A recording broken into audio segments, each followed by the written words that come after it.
오늘 하나님의 말씀은 에베소서 2장 11절에서 12절에 있는 말씀입니다. 두 절 말씀인데 우리 다 같이 한 목소리로 봉독하겠습니다. 그러므로 생각하라. 너희는 그때 육체로는 이방인이요 손으로 육체에 행한 할례를 받은 무리라 칭하는 자들로부터 할례를 받지 않은 무리라 칭함을 받는 자들이라. 그때 너희는 그리스도 밖에 있었고 이스라엘 나라 밖의 사람이라. 약속의 언약들에 대하여는 외인이요 세상에서 소망이 없고 하나님도 없는 자이더니. 아멘. 없다는 것은 좋은 것이 아닙니다. 물질이 없으면 가난하다고 가고, 마음속이 충만하지 못하고 텅 비어 있으면 공허하다고 그렇게 말을 합니다. 뱃속이 비어 있으면 배가 고픕니다. 부족하다, 무엇인가 결핍되어 있다는 것은 허무한 생각을 갖게 만듭니다. 여러분에게는 무엇이 없습니까? 우리에게는 가지고 있는 것도 참 많지만은 없는 것도 많이 있습니다. 돈이 없는 사람도 있고, 집이 없는 사람도 있고, 또 건강이 없는 사람도 있습니다. 복이 없는 사람도 있고, 또 집안에 필요한 것이 꼭 있어야 되는데 없는 것도 있습니다. 예전에 시골교회에 있을 때 우리 둘째 아이가 자전거를 사달라고 하루는 졸랐습니다. 그 당시에는 어린이 자전거도 별로 없었고 어른들이 타는 자전거를 아이들도 그냥 바퀴를 페달을 굴러가면서 타는 아이들이 종종 있었습니다. 자전거가 꼭 필요했는지 그것이 그렇게 타보고 싶었는지 사달라고 아주 고무 타이어처럼 찔기게 졸랐습니다. 그런데 지내놓고 보니까 그때 사줬으면 참 좋았을 텐데 뭘 그렇게 아낀다고 그랬는지 그걸 사주지 않았던 것이 마음속에 걸릴 때가 있습니다. 그 아이에게는 어렸을 때 그 자전거가 그렇게 갖고 싶었고 타고 싶었을 것입니다. 자전거가 나는 없다, 우리 집에는 그것이 없다 생각이 든 것이겠죠. 그런데 그 중에서도 하나님이 없는 자가 있다고 오늘 성경은 말씀하고 있습니다. 하나님을 알지도 못하고 모시지도 않고 살아가는 사람입니다. 하나님 없는 사람이 어떻게 하나님의 복을 받겠습니까? 하나님의 능력을 얻겠습니까? 그가 하나님의 사랑을 알겠습니까? 하나님의 구원의 은총을 누릴 수 있겠습니까? 다른 건 없어도 괜찮을지 모르지만은 하나님 없는 사람은 참으로 불쌍한 사람이요 불행한 인생입니다. 이 세상 천금 보화를 다 가지고 있다고 할지라도 부귀 장수를 누리고 있어도 하나님 없는 사람은 천국에 갈 수 없고 행복한 사람이 아닙니다. 오늘 본문에 보면 이렇게 되어 있습니다. 그러므로 생각하라. 너희는 그때 육체로는 이방인이요 손으로 육체에 행한 할례를 받은 무리라 칭하는 자들로부터 할례를 받지 않은 무리라 칭함을 받는 자들이라. 그때 너희는 그리스도 밖에 있었고 이스라엘 나라 밖의 사람이라. 약속의 언약들에 대하여는 외인이요 세상에서 소망이 없고 하나님도 없는 자이더니. 그렇게 말씀하고 있습니다. 첫째로 육체로 하면 이방인이라 그랬습니다. 물론 여기에서 이방인이란 유대인이 아닌 모든 사람을 뜻합니다. 그 당시 이방인이라 하면 얼마나 천대를 받고 멸시를 받았는지 모릅니다. 유대인의 입장에서 볼 때 이방인은 상대도 하지 말고 결혼도 하지 말아야 했습니다. 심지어 탈무드에 보면 하나님께서 이방인을 유대인과 같이 사람의 모양으로 지으신 것은 유대인들이 장차 그들을 종으로 부릴 때 불쾌하지 않기 위해서라고 말할 정도였습니다. 유대인은 하나님의 선택받은 거룩한 백성인데 이방인은 그렇지 못했습니다. 우리는 본래 선택받지 못한 한국 사람 이방인이었습니다. 그러나 예수 그리스도를 말미암아 하나님의 선택받은 백성이 되었습니다. 예수 그리스도의 피로 가까워졌느니라. 오늘 본문 아래에 있는 13절에서는 그렇게 말씀해 주시고 있습니다. 육체로 하면 우리는 이방인이지만 예수 그리스도 안에서 우리는 이방인이 아니게 되었습니다. 둘째로 우리는 할례받지 않은 자들이었습니다. 할례라고 하는 것은 하나님께서 아브라함과의 언약에서 그 자손에게 난지 8일 만에 시행하는 남자의 양피를 자르는 의식입니다. 창세기 17장에 보면 하나님께서는 아브라함에게 너희들은 대대로 할례를 받으라고 그렇게 말씀해 주시고 있습니다. 이것이 너희와 너희 후손 사이에 지킬 나의 언약이라고 하나님께서는 말씀하셨습니다. 그래서 할례는 하나님의 택함받은 백성의 표시요 특권이었습니다. 할례 받은 사람은 선민의식을 가지고 할례 받지 못한 사람을 경멸했습니다. 사람은 사람이지만은 사람으로 취급하지도 않았습니다.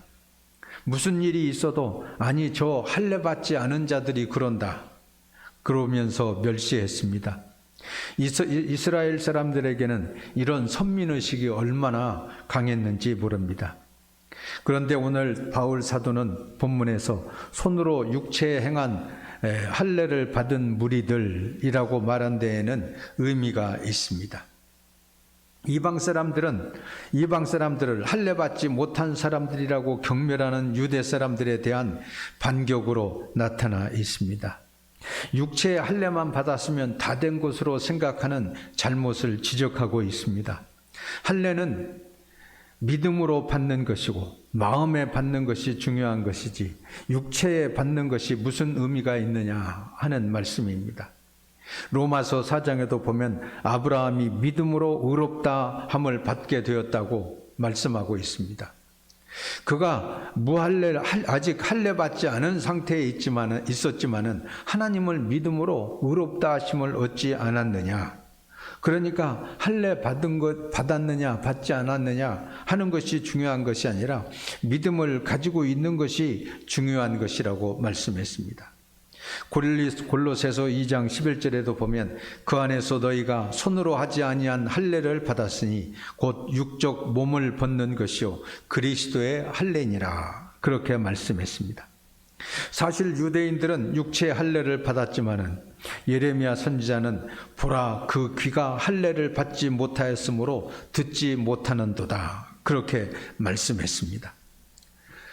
육체로는 할례를 받았지만은 귀는 할례를 받지 못해서 하나님의 말씀으로 받지 못하고 믿지 못하는 것을 지적한 것입니다. 형식적인 할례, 육체적인 할례가 문제가 아니라 마음의 할례를 받는 것이 중요한 것입니다. 우리는 물론 지금 할례를 받지 않고 세례를 받습니다.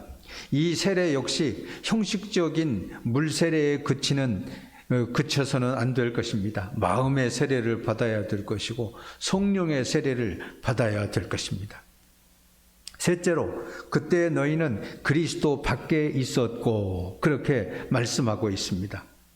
이방인들은 육적으로 할례를 받지 못한 사람일 뿐만 아니라 영적으로 보면 그리스도 밖에 있었습니다. 그리스도 밖에라고 하는 말은 그리스도를 떠나 있다 하는 말입니다. 나와 그리스도와 생명적인 관계가 없다는 말입니다. 따라서 그리스도의 약속 밖에 있었습니다. 빛 대신 예수 그리스도를 떠난 생명은 어두움 가운데 살 수밖에 없고 생명이신 주가 끊어진 생활은 참 생명이 있을 수가 없습니다. 우리는 그리스도를 떠나 그리스도 밖에 있는 자가 되어서는 안 됩니다. 항상 그리스도 안에서 살아야 합니다. 하나님께서는 그리스도 안에서 하늘에 속한 모든 신령한 복을 우리에게 주신다고 말씀했습니다. 우리가 그리스도 안에서 그 은혜의 풍성함을 따라 그의 피로 말미암아 구속 곧 죄사함을 받았다고 했습니다. 그리스도 안에서 우리가 믿어서 약속의 성령으로 인침을 받는 것입니다.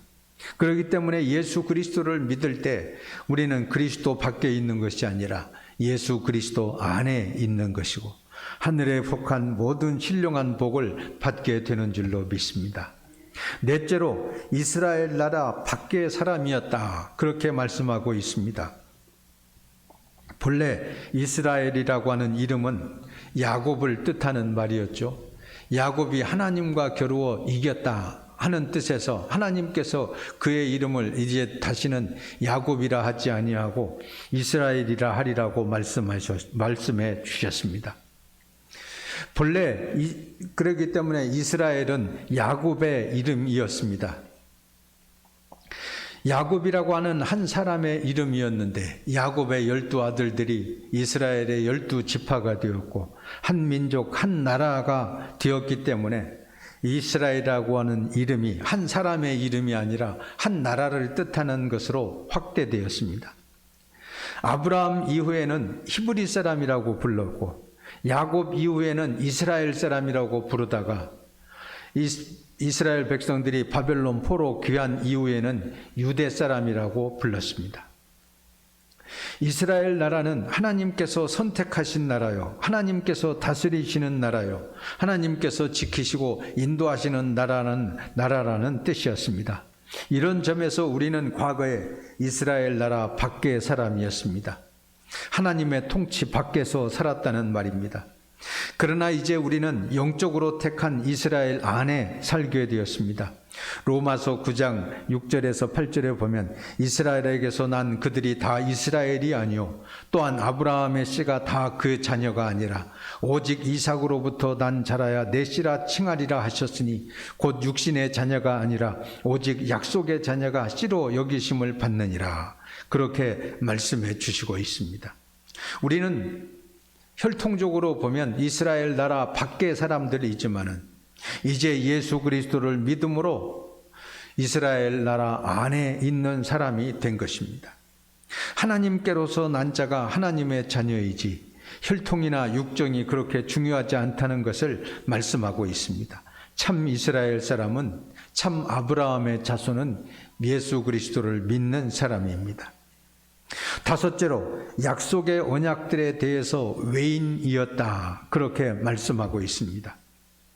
이스라엘 사람들은 말하자면 언약의 백성입니다. 약속의 백성. 하나님께서 아브라함과도 축복의 약속을 맺으셨고 모세와도 약속을 맺으시고 이스라엘 백성들을 애굽 땅에서 가나안 땅으로 인도해 주셨습니다. 이와 같이 언약을 맺은 백성에게는 택함받은 백성으로서의 특권이 있고 영광이 있는 동시에 택함을 입은 사람으로서의 의무가 있습니다. 우리는 그리스도인이 된 선택받은 자의 특권이 있습니다. 세상에 이렇게 많은 사람들 중에서 우리들을 택해서 그의 자녀로 삼아 주셨으니 참으로 영광스러운 일입니다. 이런 특권이 우리에게 주어진 대신 우리가 그리스도인으로서 마땅히 해야 될 의무가 있습니다. 우리들은 교회 안에서, 그리스도의 몸된 교회 안에서 직분을 받고 그 직분의 사명을 잘 감당해 나갈 수 있도록 해야 될 것입니다. 마지막으로 세상에서 소망이 없었다고 그렇게 말씀하고 있습니다. 소망이 없는 사람은 죽은 사람이라고 말할 수 있습니다. 꿈이 없는 백성은 망할 수밖에 없습니다. 열심히 일하는 사람은 언제나 현재에 만족하지 않고 미래를 향한 꿈이 있습니다. 그 소망을 바라보면서 열심히 일하며 생활해 나가게 됩니다. 그러나 이 세상에서 너희는 예수 그리스도를 믿기 이전에 너희는 소망이 없는 자들이었는데 예수 그리스도를 믿음으로 말미암아 이제 소망을 가지게 되었다고 말씀해 주시고 있습니다. 그렇기 때문에 우리들은 예수 그리스도 안에서 참 소망을 바라보며 생활해 나갈 수 있도록 해야 될 것입니다. 하나님 없이 살아가는 사람이 얼마나 불쌍한 사람입니까? 육체로는 이방인이요 할례받지 않은 자요 그리스도 밖에 있는 사람이요 이스라엘 나라 밖의 사람이요 약속의 언약들에 대해서 외인이요 세상에서 소망이 없는 자였습니다.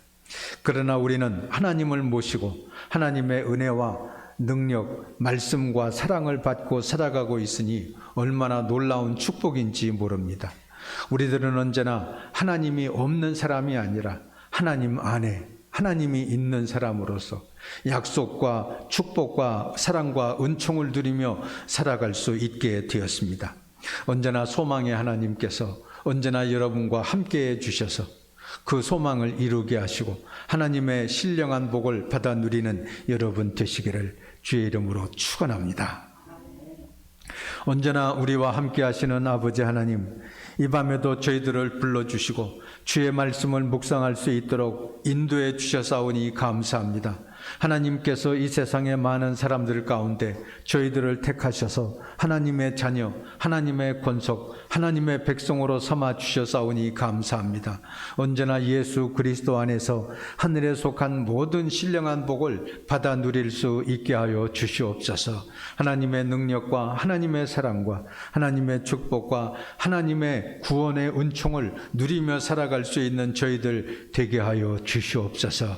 아직도 하나님을 모르는 많은 사람들에게 주의 복음을 증거할 수 있게 해 주시옵시고 언제나 약속된 하나님의 복을 받아 누리며 함께 살아갈 수 있도록 도와주시옵소서. 예수 그리스도의 이름으로 기도하옵나이다. 아멘.